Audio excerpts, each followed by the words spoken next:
구독과 좋아요 한 번씩 부탁드릴게요. 바로 사연 시작하겠습니다.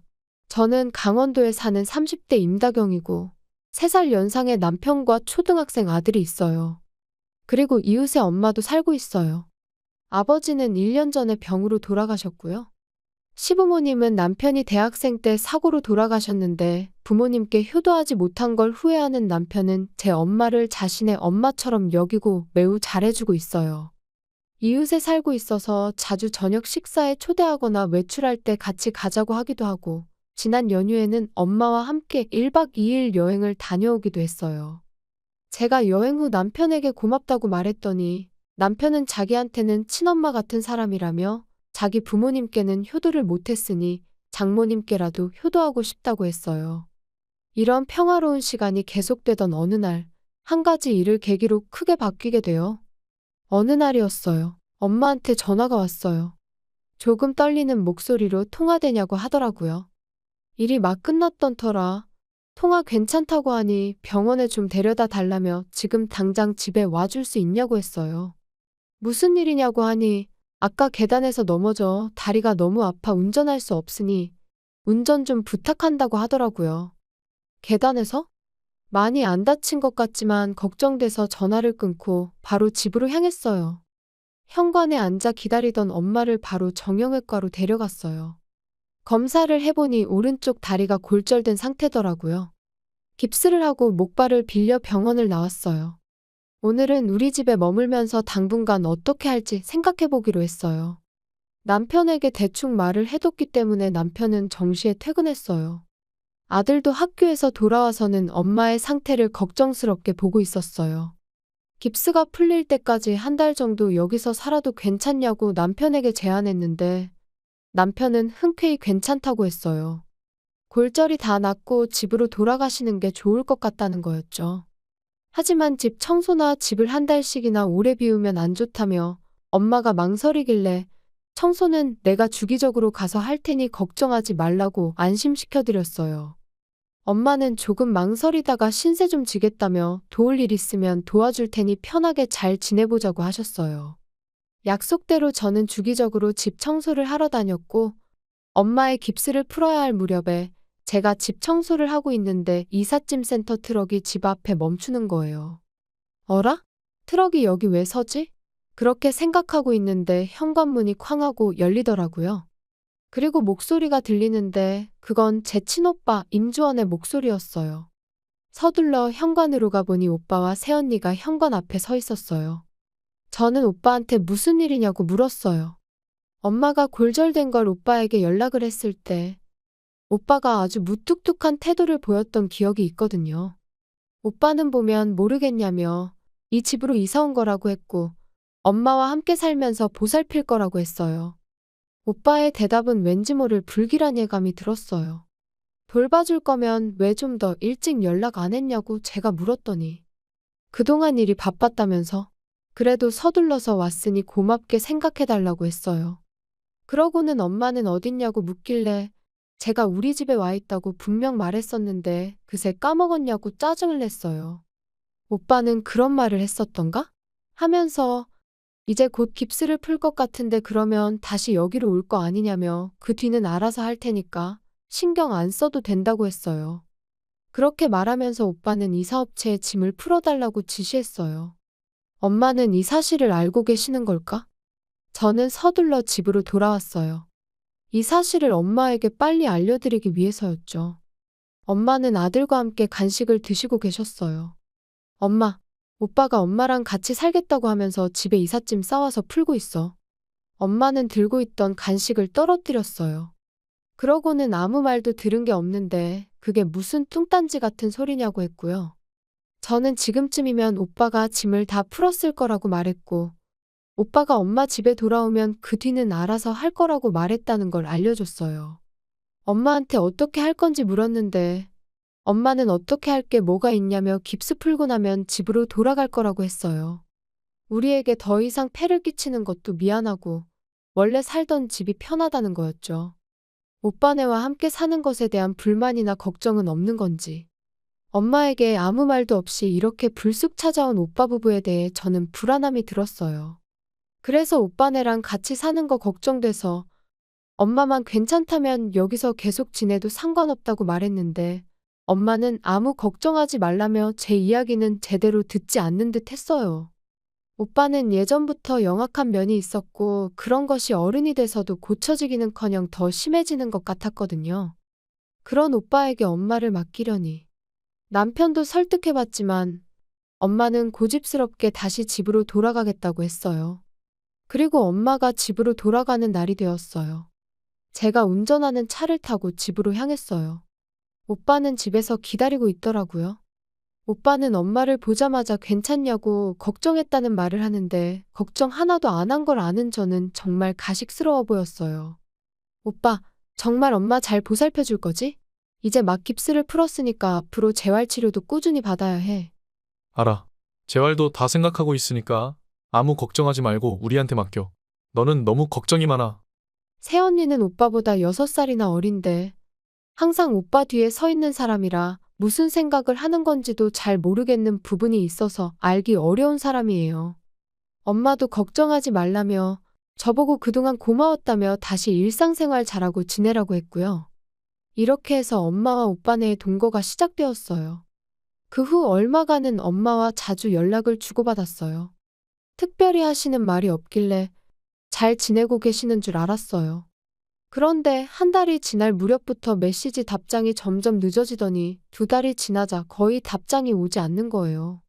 걱정이 돼서 직접 집으로 가보니 새언니가 기다리고 있었고 저보고 엄마는 잘 지내고 있으니 걱정하지 말고 돌아가라며 새언니는 걱정할 게 뭐가 있냐며 집에 돌아가서 기다리라고 했어요. 이런 식으로 말해서 얼굴이라도 보고 가겠다고 했지만 새언니는 그건 본인에게 물어봐야 하니 지금은 안 된다고 해서 어쩔 수 없이 돌아갈 수밖에 없었어요. 오빠에게 직접 연락을 해본 적도 있어요.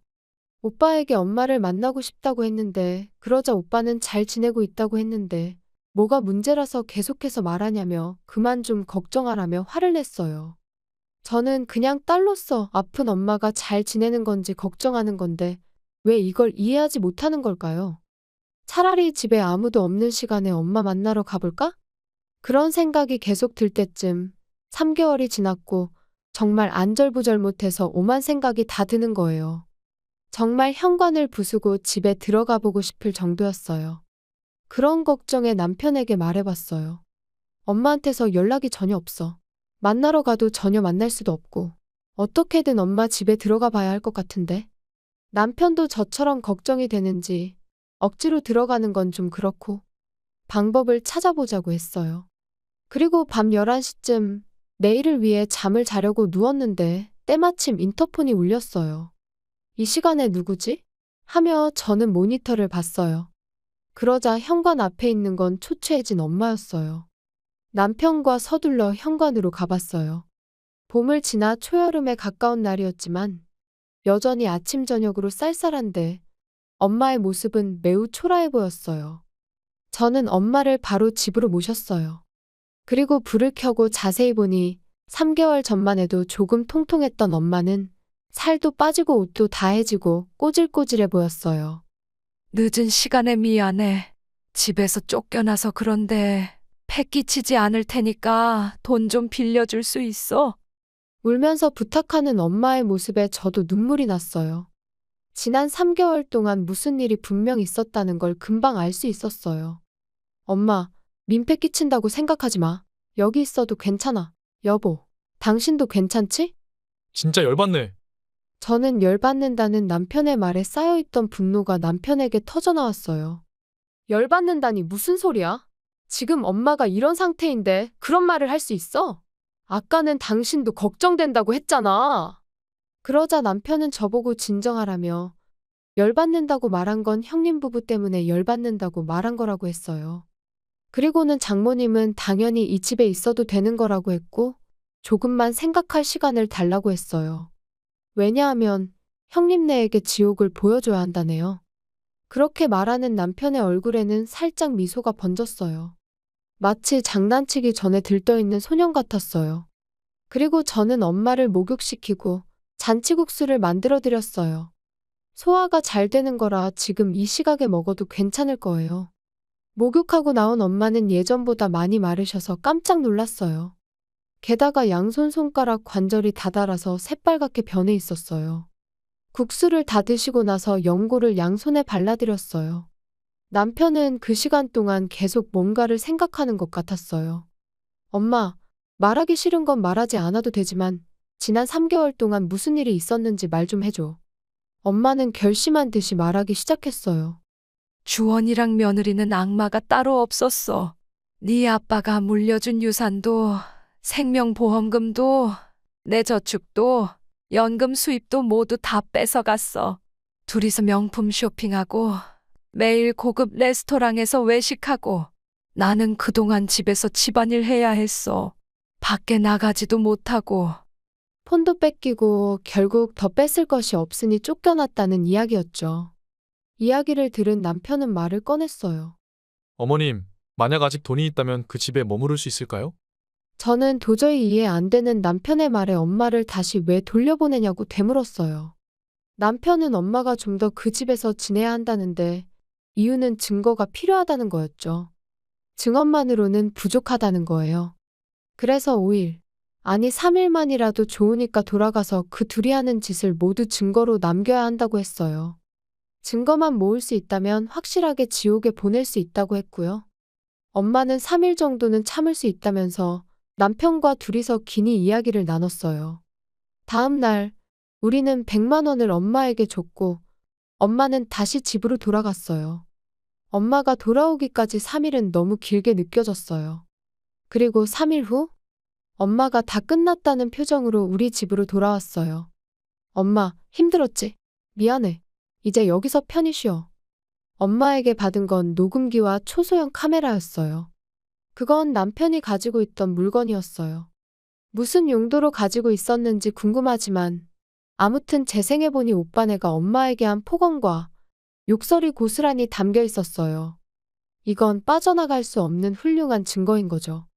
이런 짓을 3개월 동안이나 참아낸 엄마가 대단하다고 생각했어요. 남편은 이미 변호사를 선임하고 바로 내용증명서 작성에 착수한다고 했고 위자료와 사용한 돈의 반환을 요구하는 내용이었어요. 그리고 증거 영상도 있으니 경찰서에도 갔어요. 직접적인 폭력은 없었지만 끼니도 거르게 하고 외출하지 못하게 한 건 분명 문제 삼을 수 있다고 생각했기 때문이죠. 오빠네는 경찰서에서 연락이 간 건지 얼마 안 가 저희에게 연락이 왔어요. 저희를 회유해서 어떻게든 해보려고 했던 것 같은데 남편이 단호하게 대처해줬어요. 전화로 할 말은 없으니 변호사를 통해서 이야기하라고 한 거죠. 그리고 가볍게 생각하면 큰 코 다칠 거라고 죗값은 최대한으로 받게 할 거라는 말도 했어요. 만약 무슨 수작이라도 부리는 게 보이면 그땐 빈털터리로 만들어주겠다는 말도 했고요. 결국 우리의 요구대로 엄마에게 위자료를 지급하고 사용한 돈도 일괄적으로 반환하기로 했어요. 참고로 경찰에 신고까지 했기 때문에 회사에서 당연히 해고됐고 단번에 거지가 된 것 같더라고요. 우리는 엄마 집을 팔려고 부동산에 내놨고 오빠네는 지낼 곳이 사라진 거죠. 그 후에 엄마는 오빠와 영영 인연을 끊기로 했어요. 너무나 당연한 거지만 확실히 마음을 굳게 먹은 것 같아요. 그리고 오빠는 새언니한테 이혼 서류를 받았고 새언니는 자취를 감췄다고 하네요. 결국 혼자서 빚과 생활고를 감당해야 하는 상황이 된 거죠. 가진 것들을 모두 팔아도 돈이 얼마 안 되니 경마장을 기웃거리나 본데 아마 남은 돈마저도 얼마 안 가 다 잃어버리고 노숙자가 될지도 모르겠네요. 엄마에게 한 짓을 생각하면 정말 평생 고통 속에 살았으면 좋겠다는 생각이 들어요. 한편 엄마는 우리와 함께 계속 살기로 했고 살도 예전처럼 다시 붓기 시작했어요. 그리고 엄마가 집안일을 많이 해주셔서 저는 여유 시간에 아르바이트 하기로 했어요. 그렇게 번 돈으로 우리 가족 모두 해외여행도 가고 행복하게 지내려고 합니다. 시청해주셔서 감사합니다. 그럼 다음 영상에서 다시 뵙겠습니다.